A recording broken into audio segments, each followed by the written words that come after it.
బాగా పరిచి ఆంధ్రాలో పెరిగిపోయి ఆస్తి ఐశ్వర్యాలు పెరిగిపోయి నేను విషయపడి దానంతో పరితగించి అంటే మనసుల మీద పడి మా ఇష్టం ఉన్నట్టు మాట్లాడతాం, మా ఇష్టం ఉన్నట్టు ఎవరు పడతాం అని కొడతామంటే బిడ్డ జాగ్రత్తగా ఉండండి. సమాజం మేల్కొని ఉన్నది. ఒక్క పిలిపిస్తే రాష్ట్రం అలా గౌరవమవుతుంది గుర్తుపెట్టుకో. ఎందుకంటే ఇప్పటికీ మేము మర్యాదగా ఉండాలి, బాధ్యత ఉండాలి, గౌరవంగా ఉండాలని మేము కోరుకుంటున్నాం. ఆ పద్ధతిలోనే మేము కూడా ఇక మీద మాత్రం ఇటువంటి అరాచకాలు ఏ మారుమూల గ్రామంలో జరిగినా కానీ అందరం కలిసి ఆ ప్రాంతానికి పోతాం. వాళ్ళు మేము చేసుకుంటాం. కాబట్టి ఇప్పటికైనా కానీ బాధ్యతగా ప్రవర్తించండి. బాధ్యతగా ప్రవర్తించి ఒక తల్లి లాంటి, ఒక నాయనమ్మ అమ్మమ్మ లాంటి ఆ వయసు ఉన్నటువంటి నిర్వహణ పట్టుకొని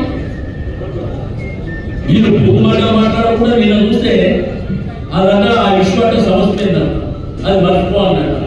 ఎట్లా మర్చిపోతారు? రోజు టీవీలో అదే చూపిస్తుంది కదా, సోషల్ మీడియాలో నిలవగా అదే కనిపిస్తుంది కదా, ఎట్లా మర్చిపోతారు? అంటే అనేసాన్ని మర్చిపోతాం. అంటే మాకు పోతలేదా మేము అన్నింటి? మీరు మాట్లాడిన భాష మేము మాట్లాడమా? సంస్కారం మాకు సంస్కారం అడ్డు వస్తుంది కాబట్టి ఆ నిక్షమైన భాష మేము మాట్లాడదలుచుకోలేదు. కాబట్టి ఈశ్వరమ్మ యాదవ్ గారి 3 రోజుల నుంచి మీరు చూస్తున్నారు.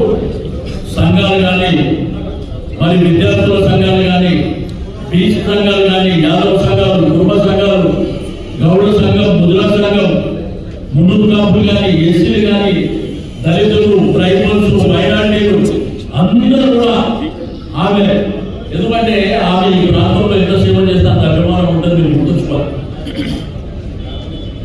కాబట్టి ఇక్కడైనా బుద్ధి తెచ్చుకొని బుద్ధిగా మసలి నేర్చుకోవాలని చెప్పి నేను సందర్భంగా తెలియజేస్తూ సెలవు తీసుకుంటే మీరు ఏమన్నా అడుగుతారు.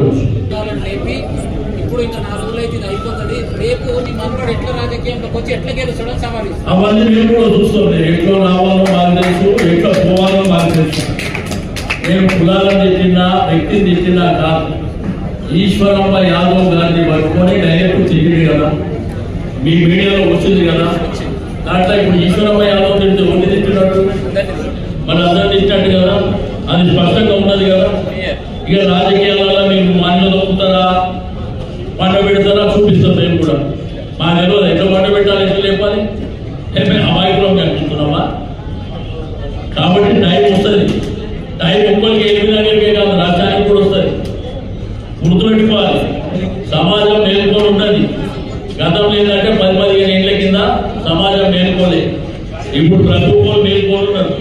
ఉస్మానియా యూనివర్సిటీ, కాకతీయ యూనివర్సిటీలలో కూడా లేచి నిలబడ్డారు.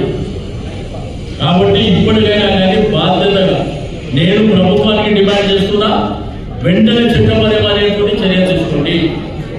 లేదు ఒక ఇంట్లోకి 100 మంది కర్రలు రాళ్ళు తీసుకొని వస్తే చర్య